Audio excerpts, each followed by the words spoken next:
Si comparamos estas dos imágenes de reconstrucción tridimensional, podemos reconocer a simple vista que ambas guardan ciertas diferencias en correlación a la calidad de imagen, y esto se debe a diferentes factores. Podría ser, por ejemplo, el tipo de equipo o el modelo de equipo. Puede sumarse también el número de filas de detectores, el espesor de corte, que guarda relación directa con la resolución espacial, y también el tiempo de adquisición, que está relacionado al número de filas de detectores. Es por eso que en angiotomografía coronaria no se puede hablar de un protocolo homogéneo para todo tipo de pacientes. Yo soy el licenciado Boris Torres, tecnólogo médico de radiología en Lima, Perú, miembro y representante oficial de Viera, y hoy quiero compartir con ustedes este tema, fragmentando el angiotc coronario. Para esto vamos a dividir la charla en tres segmentos importantes. Uno de ellos vendría a ser los fundamentos y conceptos básicos de una angiotomografía convencional. Luego vamos a ver las partes más importantes de la relación con el paciente antes, durante y después del estudio. Y por último, todos los factores que implican una angiotomografía coronaria como tal.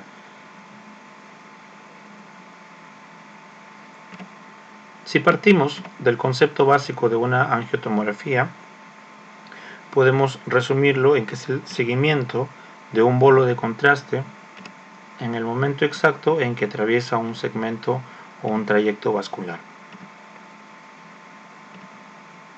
Y esto va a estar relacionado también al flujo de inyección. Cuando nosotros hablamos de tomografía convencional, podemos mencionar que el flujo de inyección varía entre 1 a 2.5 mililitros por segundo, dependiendo de la edad del paciente y dependiendo también del tipo de estudio que vayamos a desarrollar. Como podemos ver en esta gráfica, nosotros vemos la presencia de contraste que va a guardar una cierta resistencia con relación entre su densidad y la densidad de la sangre. Por lo tanto, vamos a tener contraste dentro de la arteria, pero no va a ser homogéneo. Cuando nosotros hablamos de un flujo de inyección alto, es decir, para una angiotomografía necesitamos flujos altos de inyección, principalmente porque buscamos que dentro del vaso haya mayor concentración de unidades Hounsfield, ¿no? Mayor volumen de contraste durante el trayecto, ¿no? Y cuando hablamos de flujos altos podemos considerar un flujo que varía entre 4 a 7 mililitros por segundo. Pero en angiotomografía coronaria y en algunas tomografías podemos considerar también un factor adicional, que es la inyección del flujo de solución salina, ¿no? Como un doble bolo de inyección. Para este tipo de estudios, la solución salina podría cumplir dos objetivos de acuerdo a la necesidad del estudio. Podríamos considerar en un primer momento que la solución salina se dedique a lavar la cavidad por donde atraviesa el medio de contraste, para lo cual nosotros podríamos considerar un flujo de inyección bajo, ¿no? Pero si nosotros queremos que la solución salina cumpla una función de émbolo, es decir, que empuje el medio de contraste a las partes más distales del trayecto vascular, podríamos considerar aumentar el flujo de inyección para contrarrestar la densidad del medio de contraste.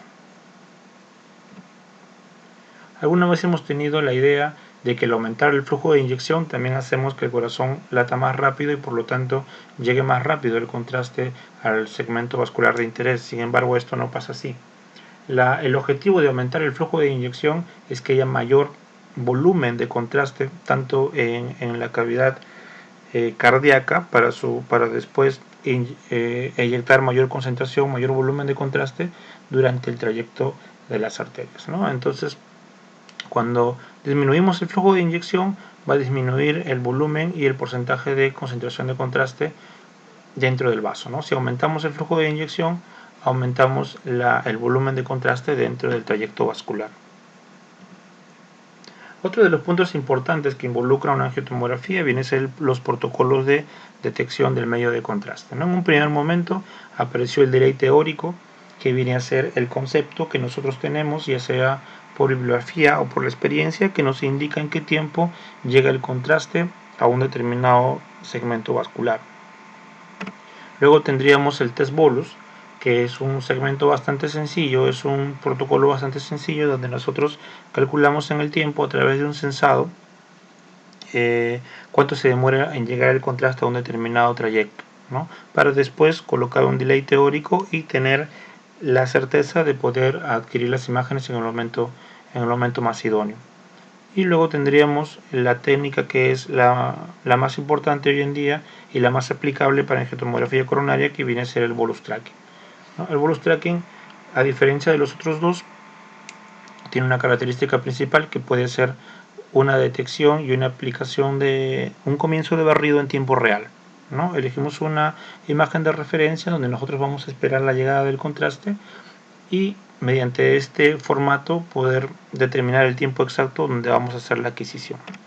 Aquí tenemos un mapa que resume la idea, donde tenemos una escala, ¿no? En la parte inferior nosotros podemos ver el trayecto del contraste en el tiempo y en la parte superior la concentración con relación a las unidades Hounsfield en el tiempo. La mayoría de equipos presenta un umbral que puede ser de 130 unidades Hounsfield, donde partimos de un punto cero y vemos cómo en el tiempo la concentración de contraste en el vaso va aumentando y cruza el umbral, lo que nos indica que ya podemos hacer la adquisición de las imágenes, ¿no? Para esto vamos a utilizar una imagen de referencia y vamos a utilizar la colocación de un ROI que nos van a permitir determinar el momento exacto en el que debemos hacer el barrido. Cuando nosotros vemos que ya hay presencia de contraste en el trayecto vascular o en la imagen del sensado, nosotros estamos listos para hacer la adquisición, ¿no? A este formato yo lo puedo comparar metafóricamente con la batiseñal, ¿no? Ya que nos indica el momento exacto en el que ya nosotros debemos hacer la adquisición. Aquí tenemos, por ejemplo, un video donde podemos ver la llegada del contraste en tiempo real, ¿no? Hemos elegido una imagen de referencia y estamos viendo cómo el contraste avanza entre las estructuras vasculares hasta llegar al nacimiento de la aorta, que es el momento donde nosotros debemos considerar para hacer la adquisición de las imágenes en una angiotomografía coronaria. Como primer punto importante que debemos recalcar es optimizar si vamos a colocar el ROI dentro o fuera de la estructura vascular. Esto va a depender primero de la experiencia y del criterio del profesional de imágenes y segundo del equipo con el que nosotros podamos contar, ¿no? Después, ya que si el barrido es demasiado largo, podemos considerar tener el control manual durante todo el momento del sensado, de la llegada del medio de contraste. Y si la tecnología de nuestro equipo nos reduce el tiempo de adquisición, podemos considerar colocar el ROI dentro del vaso y hacer que el disparo sea automático. Para ver la interacción del profesional de imágenes con el paciente debemos considerar la patología coronaria, ¿no? ¿Por qué evaluar? ¿Por qué la necesidad de hacer angiotomografía coronaria? Porque la patología coronaria es la principal causa de muerte en el mundo, ¿no? Esto está asociado a diferentes factores de riesgo, a diferentes hábitos de vida, antecedentes familiares. Sin embargo, la clínica es muy amplia para este tipo de estudios, pero los objetivos, de acuerdo a la angiotomografía coronaria, van a ser puntuales, ¿no? En este caso, evaluar la enfermedad coronaria, que nos va a permitir considerar el porcentaje de estenosis y la presencia y el tipo de placa teromatosa. También vamos a poder hacer el reconocimiento de algunas anomalías coronarias, de algunos cambios morfológicos dentro de las mismas, la evaluación de pacientes con bypass o la evaluación de pacientes con stent, ¿no? Que son las principales indicaciones por las cuales nosotros podemos hacer una angiotomografía coronaria. Con relación a la preparación del paciente, como es un estudio que va a utilizar medio de contraste, debemos considerar los valores de creatinina. De acuerdo al laboratorio con el que podamos trabajar, se puede considerar entre 1.2 o 1.5 miligramos por decilitro de sangre. Es importante la hidratación antes y después del paciente, ya que el contraste es altamente tóxico, entonces lo ideal es que se elimine en las próximas horas, ¿no? Evitar consumir bebidas cafeinadas, diuréticos y venir en NPO, ¿no? En la actualidad se puede considerar entre 4 a 6 horas de ayuno para hacer cualquier tipo de estudio con interacción de medio de contraste. Abstenerse totalmente de cualquier actividad física antes del estudio. En pacientes diabéticos, suspender el uso de metformina por lo menos 48 horas antes del estudio. Antecedentes de reacciones alérgicas es muy importante, ¿no? Para evitar cualquier tipo de contratiempo. Y pacientes asmáticos, ¿no? Si tenemos pacientes que no han tenido ningún tipo de evento asmático durante los últimos 6 meses, podemos considerar que es difícil o casi nula la probabilidad de hacer una reacción adversa por el medio de contraste. Y el uso de beta bloqueadores un día antes y el mismo día del estudio. Esto se coordina directamente con el cardiólogo que va a atender al paciente, que va a estar controlando la actividad del paciente durante todo el estudio, y podemos considerar los betabloqueadores en su nombre comercial como atenolol, metoprolol o propanolol, que son los más comerciales para este tipo de estudios, ¿no? Con relación a la frecuencia cardíaca, nosotros debemos considerar una frecuencia cardíaca ideal, que va por debajo de los 80 latidos por minuto, pero esto está relacionado también con el tipo de equipo con el que vamos a interactuar, ¿no? Hay equipos hoy en día que pueden interactuar con frecuencias relativamente altas, entre 75 y 80 latidos por minuto, y pueden controlar el movimiento durante el trayecto y durante la adquisición de las imágenes, ¿no? ¿Por qué es importante una frecuencia ideal por debajo de los 60 latidos por minuto? Porque mejora notablemente la calidad de imagen, evita el ruido, evita la pérdida del eje longitudinal de las arterias y nos permite un buen análisis coronario en el postproceso, ¿no? Aumenta la tasa de segmentos evaluables y esto va a estar relacionado directamente con el número de filas de detectores. En un tomógrafo de 16 filas vamos a obtener entre 20 a un 25% de segmentos no evaluables con relación a las arterias coronarias.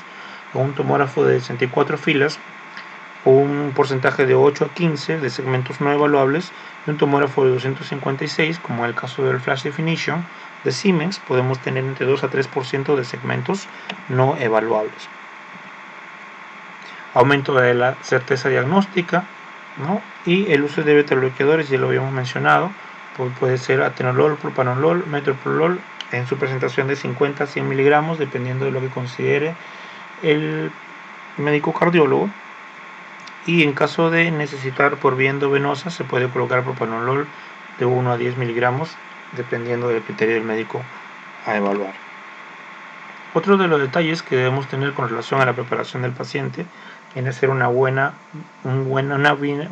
vía de acceso periférico, ¿no? Se recomienda siempre la flexura del codo del lado derecho por estar más próxima a las cavidades cardíacas, y también se debe tener en cuenta que en ubicaciones más distales con relación a la flexura del codo, nosotros vamos a poder, el alto flujo de inyección va a generar mayor dolor y la vía puede estar propensa a extravasaciones, ¿no? Entonces hay que tener en cuenta, considerando que los pacientes que llegan para hacerse el tipo de estudios son pacientes generalmente de la tercera edad, ¿no? Un catéter vascular mínimo con un calibre de 18, ya que vamos a utilizar flujos altos de inyección y por lo tanto y con una buena concentración de porcentaje de yodo, entonces va a haber una gran presión intraarterial y por lo tanto necesitamos vías periféricas de buen calibre. Práctica de la apnea inspiratoria. Esto es importante porque la literatura nos indica que la adquisición de las imágenes en angiotomografía coronaria tiene que ser en inspiración profunda. Pero, sin embargo, en la práctica podemos encontrar que a algunos pacientes les va mucho mejor la expiración profunda y pueden tolerar más el tiempo de adquisición durante la expiración. Esto tenemos que reconocerlo y practicarlo varias veces previas al estudio para que el paciente tenga suficiente control de su respiración y calcule más o menos el tiempo de adquisición que va a demorar el estudio, ¿no? Anticiparse las sensaciones durante el examen. Eso también viene a ser muy importante, ya que justo en el momento en el que el paciente va a estar en apnea y en apnea profunda va a tener la sensación de calor, ¿no? Explicarle al paciente todos los detalles de lo que podría sentir, sensación de calor en el cuello, a nivel de la parte baja de la pelvis, en algunos casos como si quisiera miccionar, de repente un sabor metálico en la boca que puede perdurar hasta después del examen, de repente por ahí alguna sensación de náusea que es mínima y que también el paciente debe tener en cuenta para poder controlarlo durante el estudio y podamos optimizar las imágenes. El uso de nitritos sublinguales, que son vasodilatadores, que generalmente se puede utilizar entre 1 a 2 minutos antes de la adquisición de las imágenes, lo que nos va a permitir que el contraste pueda llegar a las partes más distales de las arterias coronarias, ¿no? En el mercado podemos utilizar isosorbide, que está en su presentación de 2,5 a 5 miligramos.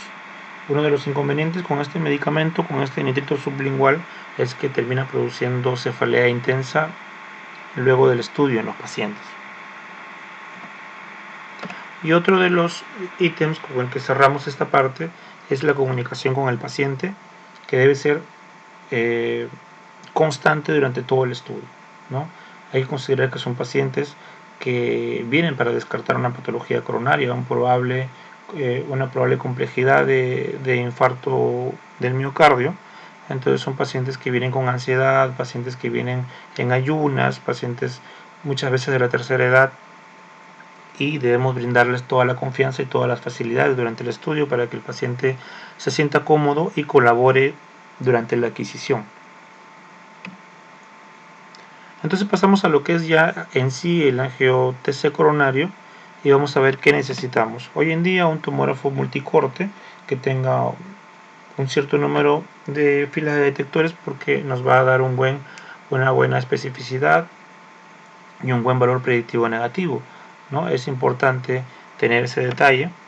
Un inyector de doble cabezal que cumpla la función de doble flujo de inyección de medio de contraste y solución salina también a la vez. Necesitamos un medio de contraste que tenga una buena concentración de yodo para poder mejorar la calidad de imagen en el postproceso, electrodos y un lector de EKG que puede estar incorporado al gantry o puede venir como un medio, como un mueble adicional dentro del área de tomografía, ¿no? Y también debemos recordar que necesitamos una frecuencia cardíaca que sea relativamente baja y que esté estable, ¿no? Y que sea estable en el tiempo para evitar cualquier tipo de arritmias que puedan alterar la frecuencia cardíaca y por ende la calidad de imagen en el postproceso.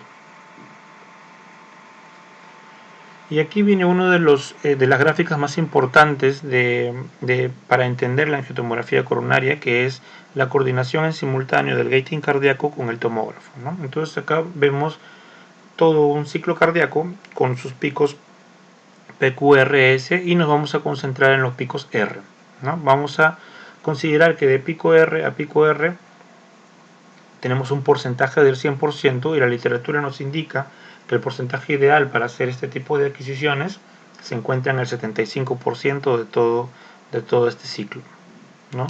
Y consideramos que en este porcentaje tanto el corazón como las arterias coronarias se encuentran en su fase más relajada.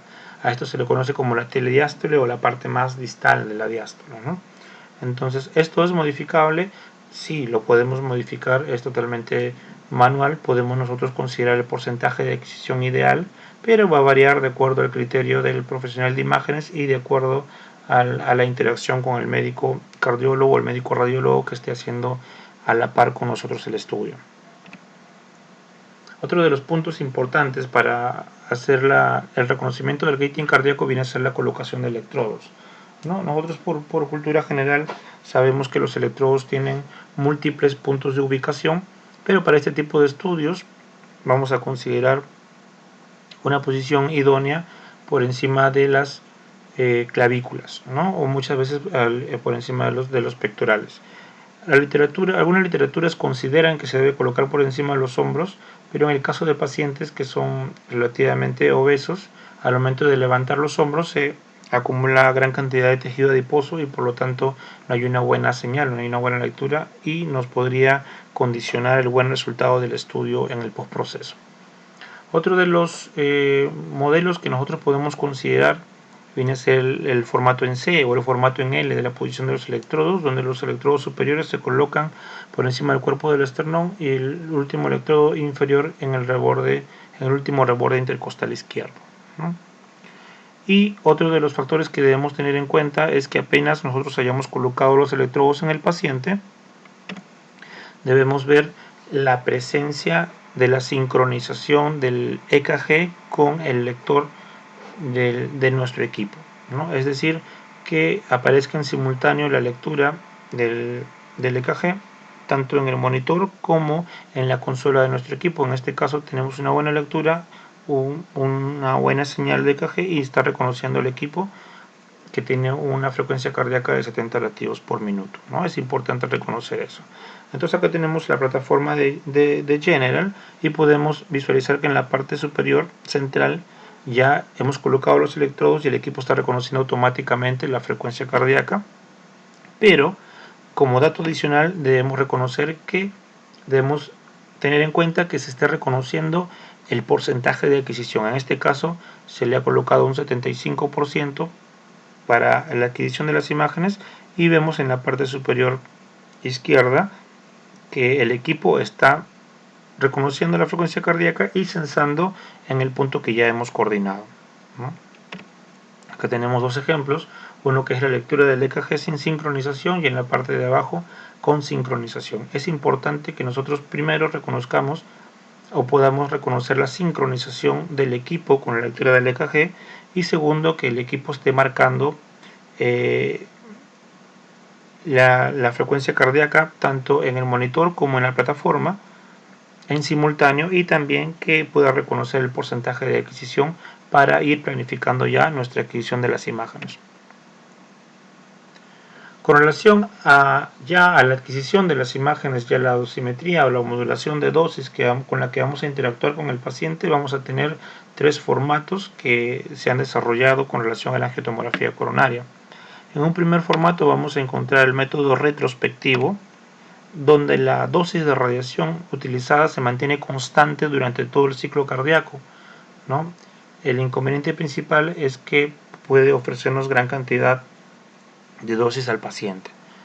Otro de los formatos con modulación de dosis viene a ser el método retrospectivo con modulación, y en este formato vamos a reconocer que el equipo solamente va a ofrecer la dosis necesaria para hacer la adquisición de las imágenes en el porcentaje que nosotros le hemos condicionado, ¿no? Y después de cruzar ese porcentaje, el equipo va a reducir la dosimetría al mínimo para volverla a elevar en el siguiente porcentaje indicado, ¿no? Y el último método viene a ser el prospectivo, donde la dosis es mínima durante todo el ciclo cardíaco, ¿no? Y solamente se eleva en el momento indicado en el que nosotros hayamos ubicado el porcentaje de adquisición, ¿no? Este método con relación a la dosimetría paciente vendría a ser el más indicado, pero el gran inconveniente es que necesitamos una frecuencia cardíaca estable, ideal, que se mantenga estable en el tiempo, y otro de los inconvenientes es que no nos ofrecen información de todo el ciclo cardíaco, solamente del porcentaje que hemos establecido para la adquisición. Entonces, para los estudios de angiotomografía coronaria, el método ideal para hacer este tipo de adquisiciones viene a ser el retrospectivo, ¿no? ¿Por qué? Porque nos brinda información de todo el ciclo cardíaco y podemos hacer en el postproceso una evaluación de la volumetría cardíaca, ¿no? Podemos evaluar el factor de inyección y eyección, ya que tenemos tanto la sístole como la diástole de todo el estudio, de todo el ciclo cardíaco. Y si tenemos un formato de reconstrucción 4D, podemos nosotros hacer este tipo de reconstrucciones, ¿no? Podemos hacer un músculo cardíaco, un volumen rendering en movimiento, ¿no? Con relación a la planificación de nuestro estudio, con relación al scout, siempre se recomienda dos vistas, una en frontal y otra en lateral. En la vista frontal nosotros vamos a considerar nuestro FOB, nuestro formato de adquisición y reconstrucción de imágenes, que va 1 o 2 centímetros por debajo de la carina y en la parte superior y 1 o 2 centímetros por debajo de la base de la silueta cardíaca en la parte inferior del FOB, ¿no? Y en la posición lateral consideramos la ubicación anatómica del corazón, que viene a ser la parte anterior de la caja torácica, ¿no? En pacientes normales ya habíamos mencionado cuál es la posición del FOB, cuál es la posición de nuestro plano de adquisición, pero en pacientes que han tenido una cirugía previa donde se le ha colocado un bypass, el campo de adquisición se debe elevar por encima del callado aórtico para poder visualizar el bypass que se genera con relación a la arteria mamaria, ¿no? Entonces es importante tener ese dato de consideración.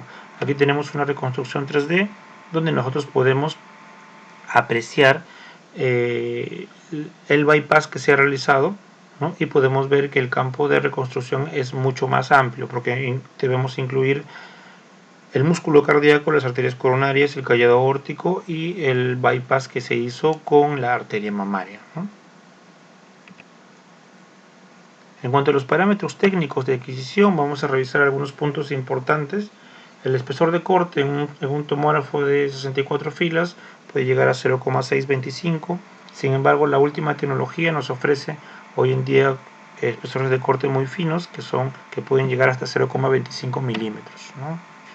Es una técnica retrospectiva. Vamos a considerar, ya habíamos mencionado, altas dosis de radiación en correlación al KB entre 120 a 140 kilovoltios y con relación al miliamperes por segundo entre 500 a 800 como dosimetría, ¿no? Lo que nos ofrecería como resultado final unas dosis altas hasta de 20 milisieverts, que son similares a la dosis establecida para el personal ocupacionalmente expuesto en un año, ¿no?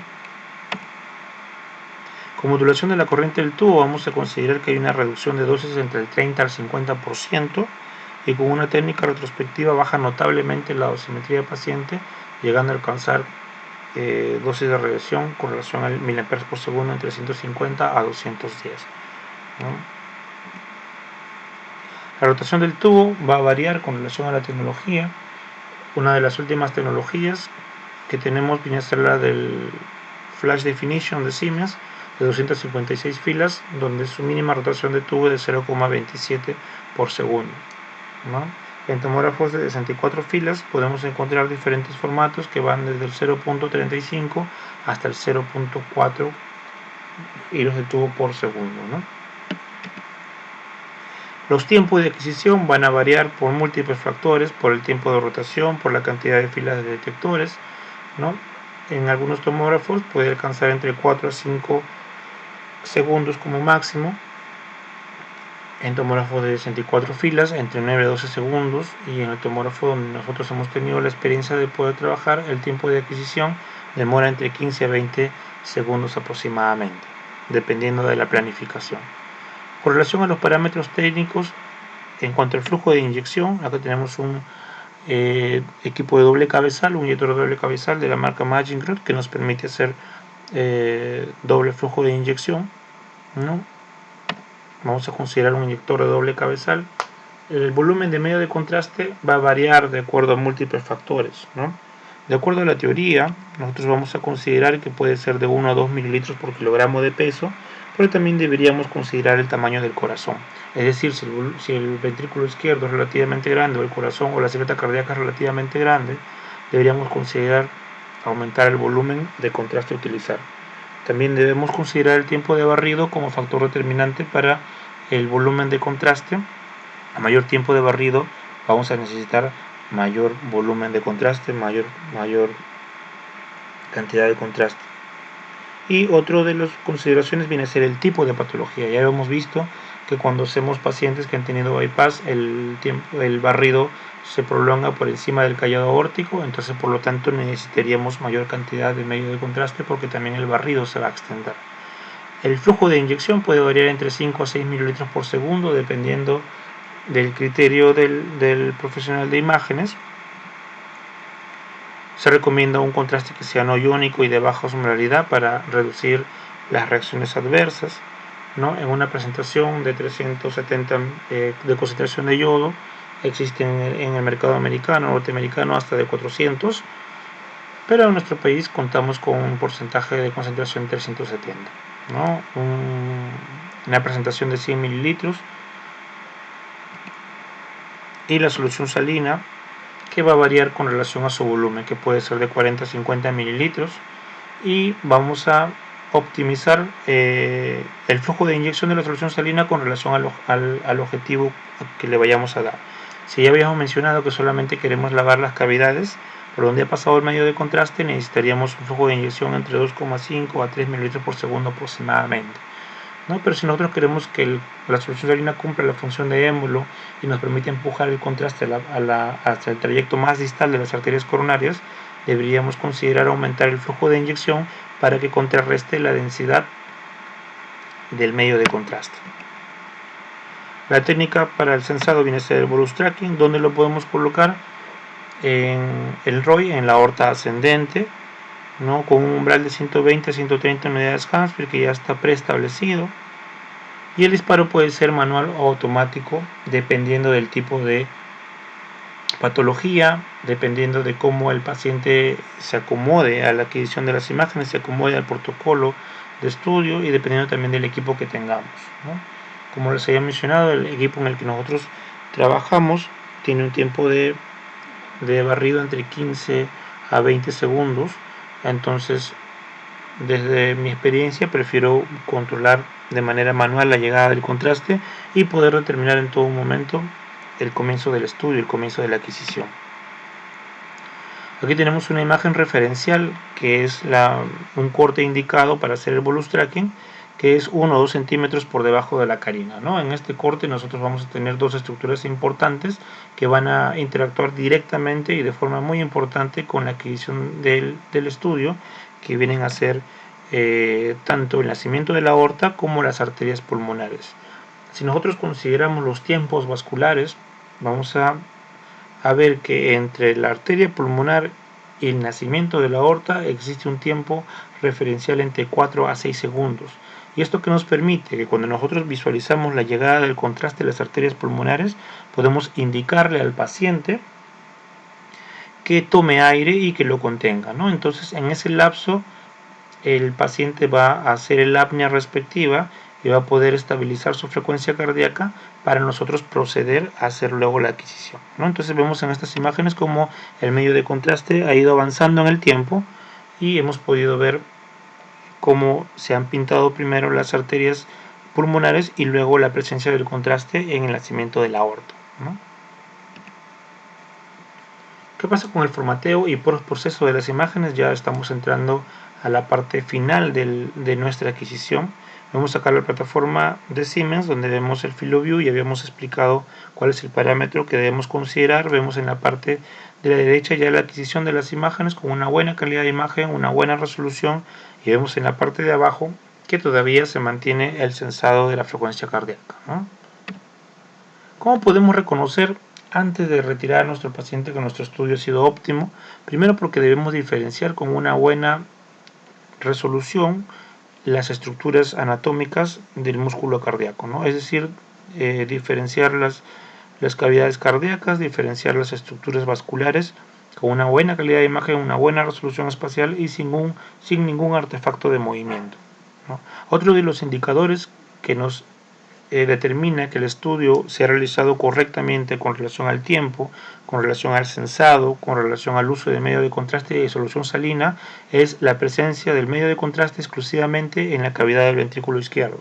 Si habíamos mencionado que la solución salina entra a tallar para lavar las cavidades cardíacas por donde ha pasado el medio de contraste, debemos diferenciar el ventrículo izquierdo con presencia de medio de contraste y el ventrículo derecho ya sin la presencia del medio de contraste porque ha entrado la solución salina a lavar esta cavidad, ¿no? En un plano sagital nosotros podríamos visualizar una buena adquisición de las imágenes con relación a la morfología homogénea tanto de las arterias mamarias como del esternón y de todo el trayecto de la aorta, ¿no? ¿Qué opciones tenemos para el postproceso? Tenemos una secuencia de imágenes que pueden ser en MPR curvo, que nos ofrece la plataforma de manera automática. También tenemos reconstrucciones en mapas coronarios que están en un formato MIP. En la izquierda tenemos un mapa coronario plano donde vemos el nacimiento y todo el trayecto de las arterias coronarias, y en la imagen de la derecha tenemos una imagen muy simpática que es un mapa coronario en esfera, ¿no? Donde nosotros podemos girar la imagen y podemos ver todo el trayecto de las arterias coronarias.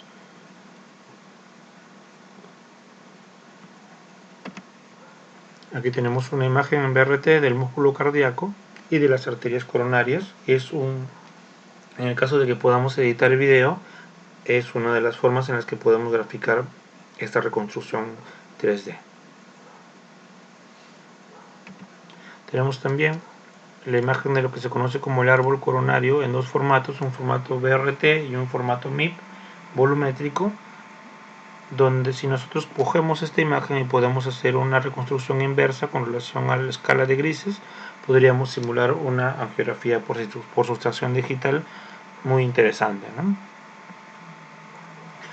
Si tenemos la facilidad de contar con la plataforma de reconstrucción para el postproceso, para el análisis coronario, podemos aprender a manejarlo y hacer nuestro propio análisis, ¿no? Vamos a ver que en la plataforma de análisis coronario el equipo, de acuerdo al software, hace un estiramiento de todo el trayecto de la arteria, de todo el eje longitudinal de la arteria, y nos permite ir evaluando todo el trayecto en cortes axiales para ver la presencia de calcificaciones y para determinar si estas pueden ser de tipo placas de tipo blandas o placas cálcicas, ¿no? Y también, como dato adicional, permitir la visualización con relación a la ubicación de la placa, es decir, si esta placa está dentro o fuera de la pared de la arteria y está comprometiendo la luz o el flujo de sangre a través de la misma. Algunas consideraciones finales vendría a ser los artefactos de movimiento, ¿no? Es importante reconocer los artefactos de movimiento durante el postproceso para poder optimizar el protocolo, ¿no? Hay que considerar que hemos adquirido en un formato retrospectivo, por lo tanto tenemos información de todo el ciclo cardíaco, tanto de la sístole como la diástole, y nosotros podemos buscar un porcentaje, podemos reconstruir imágenes adicionales en un porcentaje diferente que nos permita de alguna manera corregir este artefacto de movimiento si no es muy grosero, ¿no? Otro de los factores que involucra la calidad de imagen viene a ser el ruido cuántico que se produce por el incremento de masa corporal. Si son pacientes que son relativamente obesos o que tienen bastante tejido muscular a nivel de los pectorales, se puede producir ruido por artefacto de falta de fotones por el índice de masa corporal, ¿no? Otro de los inconvenientes que podemos visualizar viene a ser la gran cantidad de placas cálcicas en todo el trayecto de las arterias coronarias. Como parte del protocolo de análisis de patología coronaria tenemos previa a la angiotomografía el score de calcio que nos permite cuantificar la presencia de calcio en las arterias coronarias, y esto nos ofrece a través de una plataforma que es el test de Agatston, que se divide en 4 rangos, ¿no? El rango mayor implica que si el paciente tiene mucha concentración de placas, mucho número de placas a nivel del trayecto de las arterias, ya no se le recomienda hacer una angiotomografía coronaria ni una cardioresonancia. Este es un paciente que tiene un nivel muy alto de producir infarto de miocardio, entonces por lo tanto es un paciente que debe ser derivado a una sala de hemodinamia para poderle hacer un tratamiento vascular, ¿no? Y otro de los factores que determinan la calidad de imagen viene a ser la presencia de stent. Si hoy en día no tenemos un espesor de corte competitivo con relación a otras tecnologías, vamos a tener inconvenientes con el análisis coronario para poder visualizar el flujo de sangre que atraviesa este segmento coronario y que atraviesa también la ubicación del stent, ¿no? Entonces es fundamental el espesor de corte para poder darle calidad de imagen, resolución espacial a este tipo de inconvenientes que podemos encontrar en ciertos pacientes. Y ya para terminar, no hay mayor enemigo que el miedo, por eso sigan capacitándose, sigan complementando su formación, y espero que esta charla y la forma en la que la hemos organizado haya servido para complementar sus conocimientos o para ampliar el panorama con relación a nuestra experiencia en angiotomografía coronaria. Les dejo mis redes sociales para que podamos estar en contacto si es que quisieran hacer alguna consulta o hacer algún tipo de comentario. Y agradecerles por su presencia esta noche. Ofrecerles un abrazo fraterno a toda la comunidad radiológica de Latinoamérica en estos tiempos de crisis donde nos vemos condicionados a estar en casa, a hacer un sacrificio extremo porque somos la primera línea de defensa y la primera línea con relación al diagnóstico del coronavirus, y espero que todo esto se solucione pronto y nos volvamos a ver y podamos estrecharnos en un abrazo fraterno, ¿no? En esos tiempos de reflexión, en esos tiempos de Semana Santa, quiero dejarles este mensaje que en lo personal me gusta mucho. Es una palabra hebrea que dice mispa, y traducida significa el Señor vigile entre tú y yo mientras estemos separados uno del otro. Gracias por estar esta noche, por acompañarnos en este proyecto de capacitación continua. Gracias por la acogida que hemos tenido hasta el momento y espero que sigan participando de las próximas charlas. Muchas gracias.